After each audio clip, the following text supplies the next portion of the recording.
પ્રકરણ 6 વિષય વિજ્ઞાન જૈવિક ક્રિયાઓ 6 માર્ક્સનું આ ચેપ્ટર છે. આ ચેપ્ટરમાંથી 2 માર્ક્સનો એક પ્રશ્ન અને 4 માર્ક્સનો એક પ્રશ્ન આ રીતે બોર્ડની બ્લુ પ્રિન્ટ મુજબ પ્રશ્ન પૂછાશે. સજીવોના જીવનમાં થતી જે ક્રિયાઓ છે એ જૈવિક ક્રિયાઓ અથવા જૈવ રાસાયણિક ક્રિયાઓ તરીકે ઓળખાય. એનો આપણે પ્રાથમિક અભ્યાસ કરવાનો છે આ ચેપ્ટરમાં. સૌ પ્રથમ આપણે જોઈએ તો સજીવોની અને નિર્જીવોની લાક્ષણિકતાનો ભેદ ટૂંકમાં પારખવો હોય તો આપણે કઈ રીતે પારખીએ. આપણે કહેવામાં આવે કોઈ માણસ ચાલ દોડતો જતો હોય,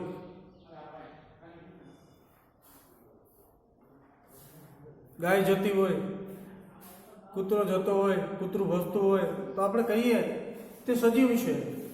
કૂતરું સૂતું હોય, શ્વાસ ઉશ્વાસની પ્રક્રિયા કરતું હોય, હલનચલન દર્શાવતું હોય, આપણે તરત કહીએ એ સજીવ છે. પણ અમુક સજીવો એવા છે જે શ્વાસ અને ઉશ્વાસની ક્રિયા માટે હલનચલન દર્શાવતા પણ નથી. દાખલા તરીકે વનસ્પતિ. તો વનસ્પતિની બાબતમાં જો લીલા પર્ણો ધરાવતી હોય તો એ સજીવ છે, પર્ણો સુકાઈ ગયા હોય તો એ નિર્જીવ છે. મૂળભૂત રીતે જોઈએ તો કે હલનચલન છે એ કોઈ સજીવ હોવા માટેની મૂળભૂત લાક્ષણિકતા નથી. જોઈએ કે આપણે કહેવા પૂછવામાં આવે સજીવ અને નિર્જીવનો મુખ્ય ભેદ શું, તો કે હલનચલન નહીં. હલનચલન પ્રાથમિક મૂળભૂત લાક્ષણિકતા ના થઈ કે હલનચલન દર્શાવે એને સજીવ કહેવાય નહીં. હા, કહી શકીએ સજીવ છે એના જેવો બીજો સજીવ ઉત્પન્ન કરી શકે. નિર્જીવ પદાર્થ છે એ પોતાના જેવો પદાર્થ બનાવી ના શકે. આપણી વાત કરીએ તો આપણે જન્મ્યા ત્યારથી માંડીને અત્યાર સુધી આપણા શરીરે વૃદ્ધિ દર્શાવી છે, પણ એ નજરે જોઈ શકાય એવી ક્રિયા નથી. એ વૃદ્ધિ થઈ છે એ આપણે દરરોજને દરરોજ અનુભવી નથી શકતા. તો શરીરની અંદર આણ્વિક લેવલે કંઈક ક્રિયા થાય છે, નજરે અનુભવી શકાતી નથી. જ્યારે નિર્જીવ પદાર્થોની અંદર એ ક્રિયાઓ થતી નથી. યાદ કરો, ધોરણ 9માં કોષનો આપણે અભ્યાસ કર્યો. રોબર્ટ હુક, પરકિન્સ, સ્લેડન જે વાત કરી આખી કોષવાદની કે સજીવનું શરીર છે એ મૂળભૂત રીતે એના બંધારણીય એકમ કોષ છે. આ કોષી અંગિકાઓ ધરાવે. જુદી જુદી અંગિકાઓનો પણ અભ્યાસ કરેલો છે. દાખલા તરીકે અંતઃકોષ, રસજાળ, રિબોઝોમ્સ, લાઇસોઝોમ્સ, કણાભસૂત્ર. એ અંગિકાઓના કાર્ય કોષ નજરે નથી જોઈ શકાતો, તો કોષી અંગિકાઓ આપણે ના જોઈ શકીએ. તેવી જ રીતે અંગિકાઓમાં થતી જુદી જુદી ક્રિયાઓ. રિબોઝોમ્સ પ્રોટીન સંશ્લેષણનું કાર્ય કરે. લાઇસોઝોમ્સ પાચક ઉત્સેચકો ધરાવે. પાચક ઉત્સેચકો આની વાત કરશું આપણે. એવી જ રીતે કોષને બહારથી કાંઈ હાનિ પહોંચે તો કોષનો નાશ કરે, આત્મઘાતક કોથળીઓ કહેવાય. એવી જ રીતે પાવર હાઉસને કોષનું શક્તિ ઘર કહેવામાં આવે. શક્તિ ઉત્પન્ન કરે શરીર માટે જરૂરી. જો આ બધી ક્રિયાઓ કોષોની અંદર થાય. કોષો ભેગા મળીને પેશીઓ બનાવે. જુદી જુદી પેશીઓ, જુદા જુદા કોષો એની અંદર રહેલા હોય. પેશીઓ ભેગી થઈને અંગો બનાવે. અંગોથી તંત્રો રચાય અને તંત્રોથી શરીર રચાય. તો કોષી લેવલે થતી ક્રિયાઓ છે. કોષની અંદર પણ નજરે ન જોઈ શકાય એવી આણ્વિક લેવલે થતી ક્રિયાઓ છે જે સજીવોમાં જોવા મળે. નિર્જીવોમાં એ ક્રિયાઓ જોવા ના મળે. માટે જ આપણે મોટા થતા જઈએ, વૃદ્ધિ પામતા જઈએ. એક બીજ વાવી એમાંથી વૃક્ષ બને વિશાળ, તો એ વૃદ્ધિ અને વિકાસ પામે. અંદર કોઈ ક્રિયા શક્ય હોય તો જ આ શક્ય બને. નહીતર ના બને. આ બધી ક્રિયાઓ એ જૈવિક ક્રિયાઓ તરીકે ઓળખાય. જો વાયરસ એકકોષી સજીવ હોય, એ આદિકોષી હોય કે પ્રસુકોષ કેન્દ્રી હોય કે બહુકોષી સુવિકસિત કોષ કેન્દ્ર ધરાવતા જટિલ બંધારણ ધરાવતા મનુષ્ય, સસ્તન જેવા વિહંગ જેવા સજીવો હોય, દરેક સજીવોની અંદર ક્રિયાતંત્ર કોષી લેવલે કાર્ય થતું હોય છે. વાયરસ તો અત્યારે કોરોના વાયરસનો પ્રકોપ છે. જો આ વાયરસ છે એમાં કોઈ ક્રિયા નથી, પણ જ્યારે વાયરસ કોષમાં પ્રવેશે ત્યારે ક્રિયા કરે. તો આ વાયરસ અસર કરે, બહારથી બેક્ટેરિયા પણ અસર કરે, ખોરાક દ્વારા, પાણી દ્વારા, હવા દ્વારા આપણા શરીરમાં પ્રવેશે. પછી આપણે એમ પણ જોઈ ગયા હતા, આપણે શા માટે માંદા પડીએ છીએ ચેપ્ટરની અંદર, કે આવા બધા બાહ્ય જે બેક્ટેરિયાઓ છે, વાયરસ છે, જેને આપણે વિષાણુ, જીવાણુ તરીકે ઓળખીએ, પ્રજીવો છે, એ કોઈ વિશિષ્ટ પેશીઓની અંદર જઈને જ એ શરીરને નુકસાન પહોંચાડતા હોય છે. તો આ ઉપરાંત સજીવ શરીર છે બાહ્ય પર્યાવરણમાં વસવાટ કરે, તો પર્યાવરણમાં સતત ફેરફાર થતો હોય છે, સજીવના હાથમાં નથી હોતો. આ ફેરફારની સામે જે શરીરની અંદર જે આખું વ્યવસ્થા તંત્ર છે, એ વ્યવસ્થા તંત્રમાં કોઈ આડખીલી સર્જાય અથવા તો જીવાણુઓ, વિષાણુઓ એમાં ખલેલ પહોંચાડે તો સજીવ શરીર છે એ નાશ પામે. તો આના માટે શરીર છે એની સામે પ્રતિક્રિયા દર્શાવે છે. એટલે કે એ સજીવ શરીર તેની સામે સજીવ શરીરનું રક્ષણ થવું જરૂરી છે, નહીતર સજીવ શરીર મૃત્યુ પામે. આ ઉપરાંત આપણે કાર્ય કરીએ છીએ, દોડવાનું, રમવાનું, બીજા કોઈ કાર્ય, ભૌતિક કાર્ય કરતા હોઈએ ત્યારે એ સતત ઉર્જાની જરૂર પડે. દાખલા તરીકે મોટરસાયકલ ચલાવવી હોય કે મોટર કાર ચલાવવી હોય તો પેટ્રોલની જરૂર પડે. એમ આપણે પણ કોઈ ભૌતિક કાર્ય કરવું હોય, બરાબર, તો ઉર્જાની જરૂર પડે. જે શરીર બનાવે છે પોતાની મેળે, પણ એના માટે આપણે એ ઉર્જાના સ્ત્રોતને બહારથી શરીરમાં મૂકીએ છીએ. બીજી રીતે કહીએ તો જમીએ છીએ, અને એ પદાર્થોને આપણે ખોરાક તરીકે ઓળખીએ છીએ. અને આ ખોરાકમાંથી સજીવ શરીર છે એ જરૂરી એવા દ્રવ્યો મેળવે છે, જે દેખીતી રીતે કંઈક ક્રિયા વગર શક્ય બને નહીં. અને આ ખોરાકમાંથી શરીર માટે તો આપણે ખોરાક લઈએ, પાણી પીએ, પણ એ ખોરાક અને પાણી શરીરમાં સંગ્રહિત નથી થતા. કંઈક પ્રક્રિયા થાય છે અને બિનજરૂરી ખોરાક કે બિનજરૂરી જે પ્રવાહી આપણે લીધું હોય એનો મૂત્ર દ્વારા કે મળોત્સર્જન દ્વારા આપણે ત્યાગ કરીએ છીએ. એટલે શરીરને જે જરૂરી હતું એ મેળવી લીધું. એના માટેની શરીરની અંદર જે ક્રિયાઓ થાય છે, ખોરાકમાંથી પોષક દ્રવ્ય મેળવવાની ક્રિયા, પાચન ક્રિયા, એ આખા પાચન તંત્રનો અભ્યાસ આપણે કરવાનો છે. એવી જ રીતે એ મળ છે એ આપણા માટે નકામો પદાર્થ છે, એ શરીરમાં એનો સંગ્રહ છે, હાનિકારક છે, માટે શરીરનો ત્યાગ કરે. એવી જ રીતે પ્રવાહી સ્વરૂપમાં નકામા દ્રવ્યનો ત્યાગ કરવાની ક્રિયા ઉત્સર્જન ક્રિયા. તો એમાં ક્યાં ક્યાં અંગો સામેલિત છે એનો આમાં અભ્યાસ કરશું આ ચેપ્ટરની અંદર. કે પાચન તંત્ર, ઉત્સર્જન તંત્ર, એની અંદર આવતા અંગો, હૃદય, ફેફસા વગેરેનો આ પ્રકરણની અંદર વગેરેની પ્રાથમિક ક્રિયાઓની વાત આમ જ કરવાની છે.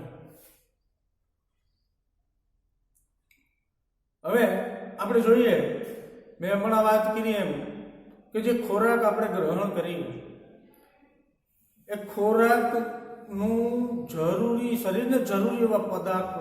જો પેલી વાત તો સજીવ શરીર છે, કોઈ પણ સજીવ શરીર હોય, એક કોષી હોય કે બહુકોષી હોય, એક કોષી આદિકોષ કેન્દ્રીય હોય તો ભલે, સુકોષ કેન્દ્રીય હોય તો ભલે, એ કાર્બનિક બંધારણ ધરાવે છે. તો આ કાર્બનિક એટલે કે મૂળભૂત રીતે એની અંદર કાર્બન તત્વ રહેલું છે.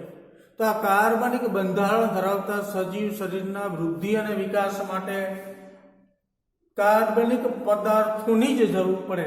એટલે કે જે આપણો ખોરાક છે મૂળભૂત રીતે કાર્બન આધારિત પદાર્થોનો બનેલો છે, જેનો ઉપયોગ આપણે જમવામાં કરીએ. પછી ખોરાકની અંદર મુખ્ય ઘટકો, જો આપણો જે રોજિંદો ખોરાક છે એમાં મુખ્યત્વે અનાજ હોય, પછી કઠોળ હોય અને પછી તેલીબિયા હોય. કઠોળમાં અનાજમાંથી મુખ્યત્વે ગ્લુકોઝ મળે. આ બીજા પદાર્થો જરૂરી પદાર્થો મળતા હોય, પણ મૂળભૂત રીતે એમાં કાર્બોદિત પદાર્થનું પ્રમાણ વધારે હોય. એવી રીતે કઠોળમાં વધારે પ્રમાણ પ્રોટીનનું હોય અને તેલીબિયાની અંદર વધારે પ્રમાણે ચરબીનું હોય. આ શરીરને મૂળભૂત રીતે આ 3 ઘટકોની આવશ્યકતા છે: કાર્બોદિત પદાર્થ, પ્રોટીન અને ચરબી. એ આપણે ખોરાક લીધો પછી એવી પ્રક્રિયા થાય શરીરની અંદર પાચક ઉત્સેચકોની મદદથી કે ખોરાકમાંથી કાર્બોદિત પદાર્થ, ચરબી અને પ્રોટીનને જુદું કરવામાં આવે અને નકામો જે પદાર્થ છે મળ સ્વરૂપે ત્યાગ કરવામાં આવે. પછી એમાં કાર્બોદિત પદાર્થમાંથી ગ્લુકોઝ બને અને પછી આપણે બહારથી આ બાહ્ય નાસિકા છિદ્ર દ્વારા પર્યાવરણમાંથી હવા મેળવીએ. એ હવા શ્વાસનળી મારફતે ફેફસામાં વહન પામે. ફેફસામાંથી એ હવામાંથી માત્ર રુધિર કેશિકાઓ ફેફસાના સંપર્કમાં હોય, અભ્યાસ કરશું આગળ. એમાંથી ઓક્સિજન માત્ર ગ્રહણ કરશે. એ રુધિર કેશિકાઓ માં ઓક્સિજન વહન પામીને દરેક કોષોને પહોંચાડશે. એવી જ રીતે આપણા નાના આંતરડાની અંદર ગ્લુકોઝ અનાજમાંથી છેલ્લે ગ્લુકોઝ બનવાની પ્રક્રિયા પૂરી થાય અને નાના આંતરડાની દિવાલના સંપર્કમાં પણ રુધિર કેશિકાઓ રહેલી હોય.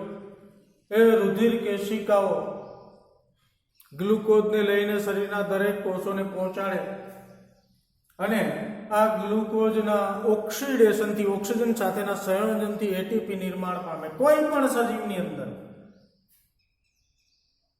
એક કોષી કે બહુકોષી છેલ્લો જે સ્ત્રોત છે એટીપી બનવાનો એ સમાન, પણ બધા સજીવો છે એ ખોરાક છે બધા સજીવોનો એ અલગ અલગ હોય છે, પણ અંતિમ સ્ત્રોત ઉર્જાનો એ સમાન છે. એની મદદથી શરીર છે એની બધી ક્રિયાઓ થાય. હા, એમાં વૃદ્ધિ વિકાસની ક્રિયા પણ આવી જાય, એમાં રક્ષણની ક્રિયા પણ આવી જાય. દરેક ક્રિયા એની અંદર આવી જાય. દરેક સજીવમાં આ ક્રિયા સમાન હોય છે, પણ ખોરાકનો સ્ત્રોત છે અલગ અલગ હોય છે. આ ગ્લુકોઝનું ઓક્સિડેશન થયું, બહારથી ઓક્સિજન મેળવીને ગ્લુકોઝનું ઓક્સિડેશન થઈને એટીપી બનવાની ક્રિયા શ્વસન ક્રિયા તરીકે ઓળખાય.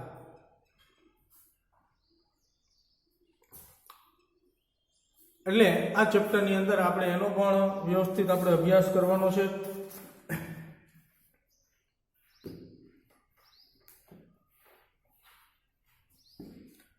હવે એક કોષી સજીવો હોય તો એનું શરીર છે માત્ર એક કોષનું બનેલું છે. એ સીધું જ પર્યાવરણના સંપર્કમાં હોય તો એના માટે જરૂરી એ ખોરાક એ સીધું જ પર્યાવરણમાંથી મેળવે. એવી જ રીતે નકામો પદાર્થ પણ એના કોષમાં ઉત્પન્ન થાય. એનો ત્યાગ પણ, એટલે કે ઉત્સર્ગ પદાર્થો કહેવાય એવા નકામા પદાર્થો, એનો ત્યાગ પણ સીધો જ પર્યાવરણમાં કરે. જ્યારે બહુકોષી જટિલ બંધારણ ધરાવતા સજીવ શરીર હોય તો એમાં સુવ્યવસ્થિત અંગો, તંત્ર હોય, અંગો હોય. એટીપીની જરૂરિયાત કે ને શરીરના બધા કોષોને. આપણે કોઈ કાર્ય કરીએ, હાથ વડે કાર્ય કરતા કે પગ વડે કાર્ય કરતા હોય તો પગના કોષોમાં જ એટીપી ખલાસ થાય કે હાથના કોષોમાં જ એટીપી ખલાસ થાય એવું નહીં. શરીરના દરેક કોષોને એટીપીની જરૂરિયાત છે. પણ આપણે જે ખોરાક ગ્રહણ કરીએ છીએ એ મુખ વડે ગ્રહણ કરીએ છીએ. પછી એમાંથી ગ્લુકોઝ બનવાની ક્રિયા છે એ આંતરડાની અંદર થાય છે, નાના આંતરડાની અંદર થાય છે. પણ એ ગ્લુકોઝની જરૂરિયાત નાના આંતરડાના કોષોને છે. મુખના કોષો નહીં છે, હાથના કોષો નહીં છે, પગના કોષો નહીં છે. તો એના માટે યોગ્ય વહન તંત્ર હોવું જોઈએ. એવી જ રીતે શરીરના દરેક કોષોની અંદર કાર્ય થાય તો ઉત્સર્જન થાય છે. નકામા પદાર્થોને દૂર કરવા પડે છે, એટલે કે ઉત્સર્જન કરવું પડે. તો ઉત્સર્જન પણ ચોક્કસ અંગોની મદદથી થાય છે. એટલે આ આખા વ્યવસ્થાપન તંત્રનો આપણે અહીંયા અભ્યાસ કરશું.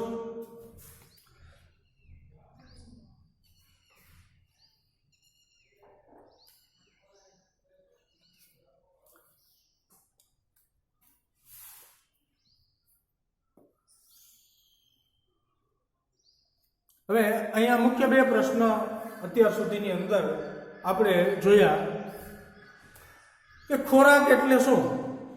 તો કે સજીવ શરીરની વૃદ્ધિ અને વિકાસ માટે, પ્રોટીન સંશ્લેષણ માટે અને બીજી જૈવ રાસાયણિક ક્રિયાઓ માટે બહારથી અમુક પદાર્થોની જરૂર પડે, જેને આપણે જમીએ છીએ, જેને આપણે એ પદાર્થોને આપણે ખોરાક તરીકે ઓળખીએ છીએ. સમજ પડી કે અત્યાર સુધીની જે આપણે ચર્ચા કરી એમાંથી મુખ્ય આપણે બે પ્રશ્નો નીકળે પરીક્ષાની દ્રષ્ટિએ જોઈએ તો કે ખોરાક એટલે શું ને શ્વસન એટલે શું. પેલી વાત કરીએ ખોરાક એટલે શું, તો કે સજીવ શરીરની વૃદ્ધિ અને વિકાસ માટે, પ્રોટીન સંશ્લેષણ માટે, પ્રોટીન સંશ્લેષણ માટે, અને બીજી એના શરીરમાં થતી જૈવ રાસાયણિક ક્રિયાઓ માટે બહારથી અમુક પદાર્થોની જરૂર પડે, જેનો ઉપયોગ આપણે ખોરાક તરીકે, જેને આપણે જમીએ છીએ, જેને આપણે ખોરાક તરીકે ઓળખીએ છીએ. તો પ્રોટીન સંશ્લેષણ ખૂબ મહત્વનું છે, કારણ કે આપણે ભણી ગયા કે કોષનું નિયંત્રણ કોષ કેન્દ્ર દ્વારા થાય. કોષ કેન્દ્ર મુખ્યત્વે કેનું બનેલું હોય? રંગસૂત્ર, ડીએનએ બધી વાત આવે ને, આમાં આપણા સિલેબસ મુજબ જોઈએ તો એ પ્રોટીનનું બનેલું છે. એ બધું પ્રોટીનમાંથી નિર્માણ પામે, કારણ કે મુખ્ય જે તંત્ર છે કે કોષ કેન્દ્ર દ્વારા જ નિયંત્રિત છે. કોષનું વિભાજન થાય, શરૂઆત ક્યાંથી થાય? કોષ કેન્દ્રથી થાય. બરાબર. એટલે આ પ્રોટીનના સંશ્લેષણ માટે. બરાબર. એવી જ રીતે શ્વસન એટલે શું? આની વાત કરીએ તો શરીરની બહારથી ઓક્સિજન ગ્રહણ કરી બાહ્ય નાસિકા છિદ્ર દ્વારા, બરાબર, આ બાહ્ય નાસિકા છિદ્ર છે, અહીંથી હવા ગ્રહણ કરવામાં, હવામાંથી માત્ર ઓક્સિજન શરીર ગ્રહણ કરે. એટલે કે શરીરની બહારથી ઓક્સિજન ગ્રહણ કરી કોષોની આવશ્યકતા કે જરૂરિયાતને અનુલક્ષીને ગ્લુકોઝના વિઘટનની ક્રિયાને, ગ્લુકોઝના વિઘટન કરી અને એટીપીના નિર્માણ કરવાની ક્રિયાને શ્વસન ક્રિયા કહે છે. ગ્લુકોઝનું વિઘટન થાય અને શું નિર્માણ પામે? એટીપી નિર્માણ પામે. જો આપણે જે ખોરાક લીધો એમાંથી મુખ્ય જે ઘટક હતો કાર્બોદિત પદાર્થ, જે અનાજની અંદર હોય, બરાબર, એમાંથી ગ્લુકોઝ બને, પાચન થઈને ગ્લુકોઝનું ઓક્સિજન સાથેનું સંયોજનથી એટીપી નિર્માણ પામે. બધા જ સજીવોની અંદર અંતિમ ઉત્પાદન સરખું હોય, બરાબર, પણ ખાદ્ય સ્ત્રોતો જે ટૂંકમાં જે ઉર્જાના સ્ત્રોતો ગ્રહણ કરવાની ક્રિયા, ઉર્જાના સ્ત્રોતો આ બધીમાં અલગ અલગ હોય છે. બરાબર. જેને શ્વસન એટલે કે અત્યાર સુધી આ બે પ્રકાર, આ બે પ્રશ્ન નીકળી શકે. બીજું કે એકકોષી સજીવો છે એ સીધા જ પર્યાવરણના સંપર્કમાં હોય, એને કોઈ તંત્રની જરૂર નથી પડતી. એ પર્યાવરણમાં સીધી જ પ્રસરણની ક્રિયા દ્વારા પદાર્થો ગ્રહણ કરે અથવા ઉત્સર્જન કરે. જ્યારે બહુકોષી સજીવોની અંદર એ ગ્રહણ કરવા માટેના અને ઉત્સર્જન કરવા માટેના અંગો છે અલગ અલગ હોય છે, જે પણ વર્ગીકરણની અંદર, સજીવોના વર્ગીકરણમાં ધોરણ 9 ની અંદર આપણે અભ્યાસ કરી ચૂક્યા છીએ.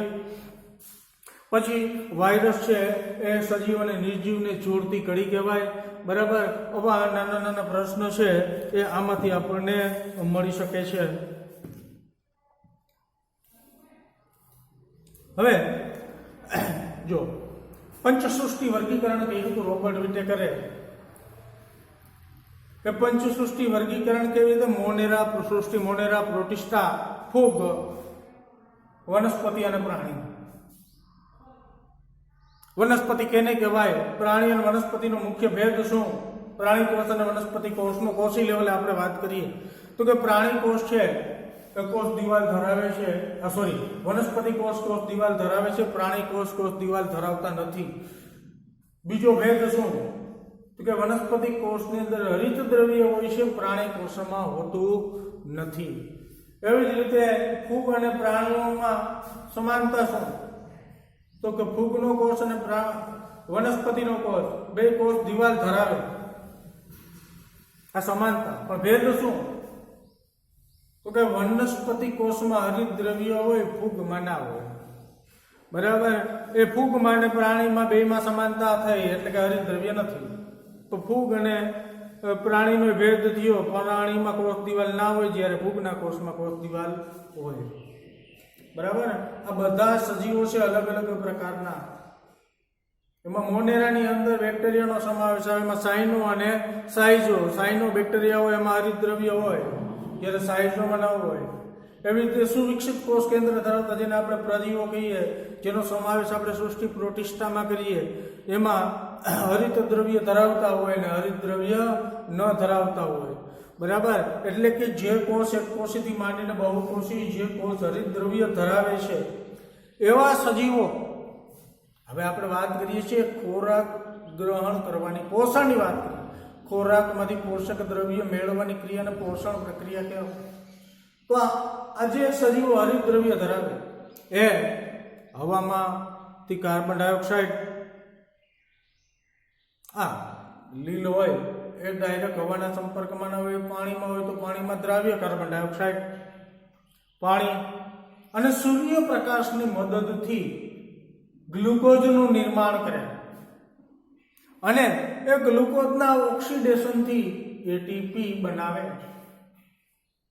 જ્યારે પ્રાણીઓની વાત કરીએ કે ફૂગની વાત કરીએ અથવા તો એક કોષી જે હરિત દ્રવ્ય નથી ધરાવતા એવા આદિકોષ કેન્દ્રી કે સુકોષ કેન્દ્રી સજીવોની વાત કરીએ, જેમાં હરિત દ્રવ્ય નથી, તો એ સૂર્યપ્રકાશ, કાર્બન ડાયોક્સાઇડ અને પાણીની મદદથી ગ્લુકોઝનું નિર્માણ કરી શકતા નથી. તો એના માટે એ એવા પદાર્થોને ગ્રહણ કરે છે, અંતઃગ્રહણ કરે છે અને એમાંથી પાચક ઉત્સેચકોની મદદથી આ ગ્લુકોઝનું નિર્માણ થાય ને આ પ્રક્રિયા પાચન પ્રક્રિયા તરીકે ઓળખાય. એને બીજા આપણા ખોરાકના કોઈ પણ ઘટકો જુઓ, ખોરાકના સ્વરૂપો જુઓ, કોઈ પણ આપણે જે નો ઉપયોગ કરીએ છીએ, શાક, રોટલી, ફ્રૂટ, શાકભાજી, પછી બિસ્કિટ લ્યો, ચોકલેટ લ્યો, તમે જે પણ આપણે ખોરાક તરીકે ઉપયોગ કરીએ, ગાંઠિયા લ્યો, પેડા લ્યો, કોઈ પણ, એ બધાય પદાર્થો છે. એનો સ્ત્રોત શું? એ પદાર્થો આપણને કેમાંથી પ્રાપ્ય બને? તો કે અન્ય સજીવોમાંથી જ પ્રાપ્ય બને. એ પછી વનસ્પતિ પણ હોઈ શકે અને પ્રાણી પણ હોઈ શકે. એટલે આપણે જે હરિત દ્રવ્ય નથી ધરાવતા એવા તમામ સજીવોને પોષણની બાબતમાં, ખોરાકની બાબતમાં અન્ય સજીવ પર આધાર રાખવો પડે. જ્યારે જે સજીવો હરિત દ્રવ્ય ધરાવે છે એવા સજીવોને અન્ય સજીવ પર આધાર રાખવો પડતો નથી. દાખલા તરીકે બધા જ પ્રકારની લીલી વનસ્પતિઓ જો એ અકાર્બનિક સ્ત્રોતોમાંથી પોતાનો ખોરાક બનાવે છે, પોતાને જરૂરી પોષક પદાર્થો બનાવે છે. જ્યારે હરિત દ્રવ્ય નથી ધરાવતા એ સજીવો અન્ય સજીવોનો ખોરાક તરીકે ઉપયોગ કરે છે અને એમાંથી પોષક પદાર્થો મેળવે. તો આ પોષણની બે પ્રક્રિયાઓ થઈ. કઈ બે પ્રક્રિયાઓ?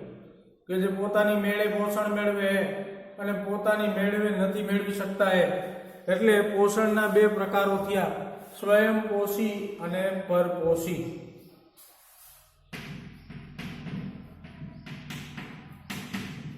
પોષણના પ્રકારો: સ્વયંપોષી પોષણ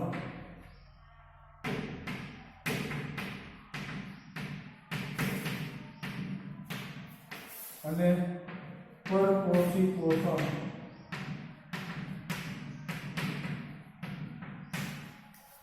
સ્વયંપોષી પોષણની અંદર શેની વાત આવે?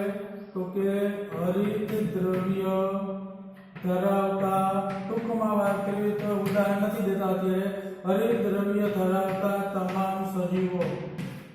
અને પરપોષીમાં કેવા સજીવોનો સમાવેશ થાય?